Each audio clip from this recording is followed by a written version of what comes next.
This time on Whiskey with JG, we're talking with a man who asked himself one question: what is my passion? Since answering that question, he has never looked back.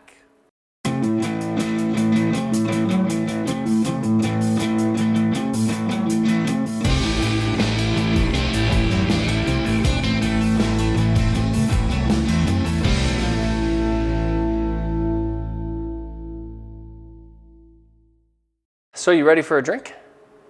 I could have a cocktail, sure. Why not?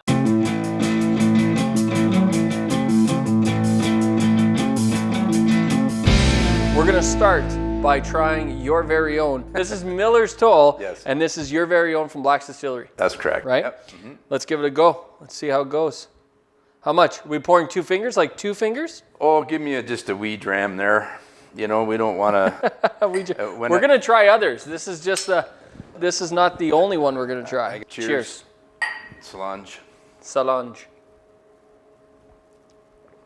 Okay, so here you are. Give us a little bit of backstory of how you got into being a fine spirits maker. I mean, have you had this dream all along?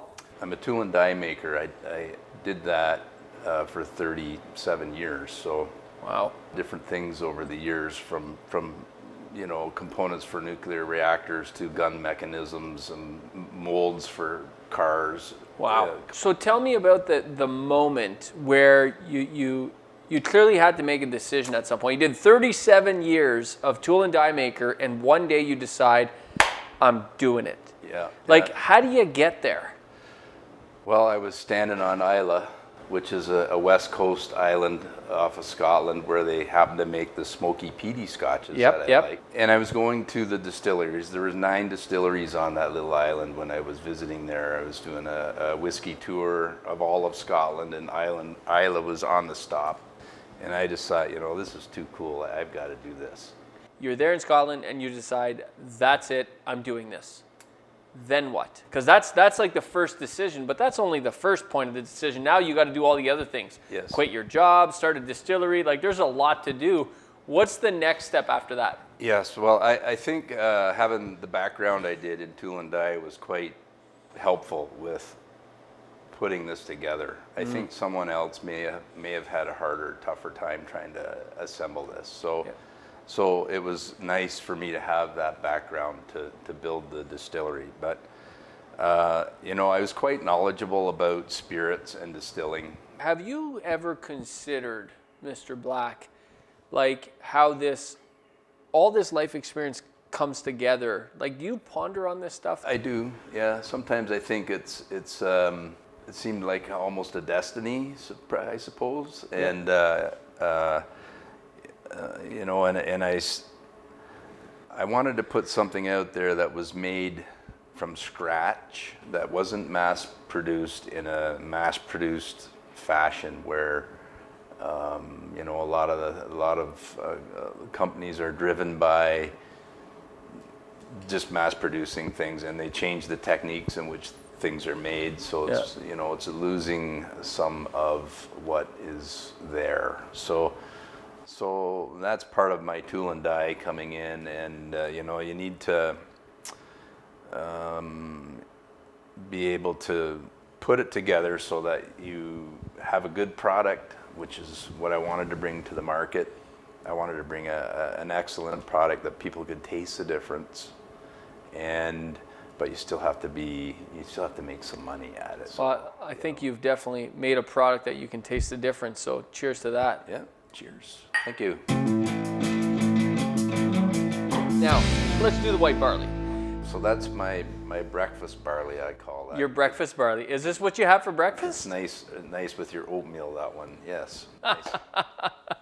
I love that. Let's get back to the decisions for a second. Here you are, you make a decision, you're on Islay. Yes. And you're thinking, I got to do this. I'm doing this. Now, since then, the journey of being an entrepreneur is never easy.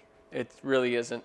You've learned that firsthand. Now, I've been an entrepreneur for going on 20 years soon. The journey of an entrepreneur after building and selling 6 different companies, it's very tough. You've had to make many other decisions. Why do you stick it out? So many people quit. Why are you still doing it? Well, I think it's a passion for what you believe in, and you see that twinkle in people's eyes when you make something and they taste it and they're feeling what you've created, and you see that little twinkle in their eye.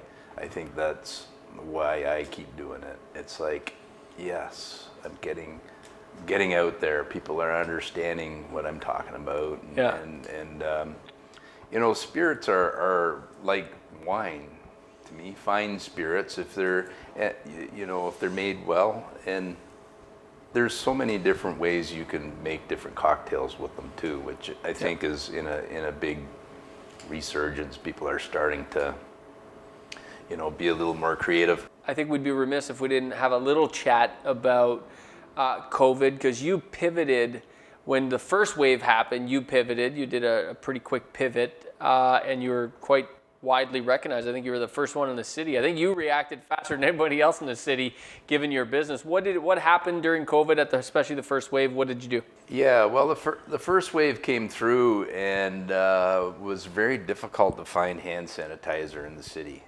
And people went out, and the city would only, at that time, probably only stock a minimal amount of it anyway. So it got bought up pretty fast, and the stocks didn't get replenished very quickly.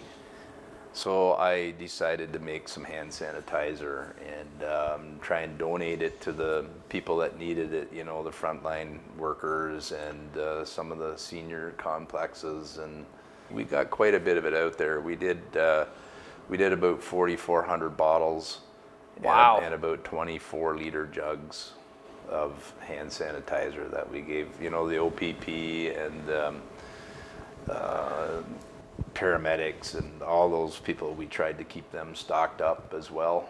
And I did that for about 8 weeks. And then, of course, the market has lots of it on hand now, so we're not doing that anymore. Beautiful. Well, that's amazing. Good. Cheers to you doing that. Cheers. This is fun, day drinking. I like this. So listen, you're probably in one of the only trades that drinking is a part of your job. That seems pretty cool to me. I'm getting really pretty good with my nose. Okay. Because I don't always want to taste stuff. If I'm bottling at 10 o'clock in the morning, yeah, I just don't want to taste it actually. Yeah. I don't. And, sometimes I'll taste it and spit it out or dump it out. But on the other hand, it is nice to have, if it's people come in when the shop was open, it was nice to sit down and talk to people and have a cocktail with people. I know you've been over before with your crew, and it was kind of fun and interesting to do that. So, there's pros and cons to it like everything. So you have to kind of do it in stride. Beautiful. So, yeah. Beautiful. Okay, so I want to talk about this product real quick. This is just maple syrup. It's just maple syrup, yeah. Seriously? Mm-hmm. Wow. I fermented that and distilled it, and then barrel aged that for 2 years in a quarter cask, a small little quarter cask.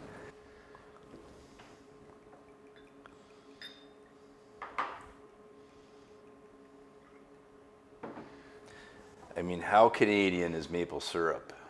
Right? That's ridiculous. That's good, isn't it? Like, that's ridiculous. Yeah. That's 40% alcohol, too. It is absolutely incredible. Kind of like a rum liqueur, actually. It's incredible. Cheers. Cheers. Okay, so let's get back to the decisions. Now, so how many years has it been since that faithful day of the decision on Isla? Yeah, so that was 2010. 2010, so 11 years. 11 years, yeah. Mm-hmm. 11 years since then. Mm-hmm. And what do you think of your decision now? It's been an interesting path. It's taken a lot more money than I first thought, and a lot more hours. But it's been fun. Yeah. I've been all over. I've been, before the COVID thing, we've met a lot of interesting people. There's been people from all around the world through our little shop already. You make this decision, you see it through. Let me ask you this. Do you think others should follow their passions? Yeah, absolutely. And don't be afraid to do stuff.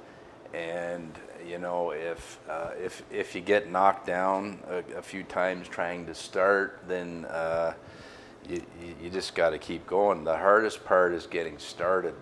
Once you get started, then you just got to keep going. So you just keep building on what you've started. So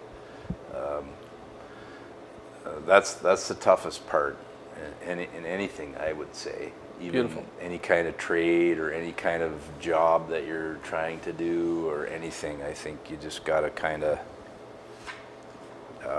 get started and do it. Awesome. That's great. Well, my friends, my glasses are empty. So that's the end of today's show. We've been joined by the incredible Mr. Black, the man, the myth, the legend, the handcrafted maker of Black's Distillery. Thanks so much for being here. Cheers. Thank you.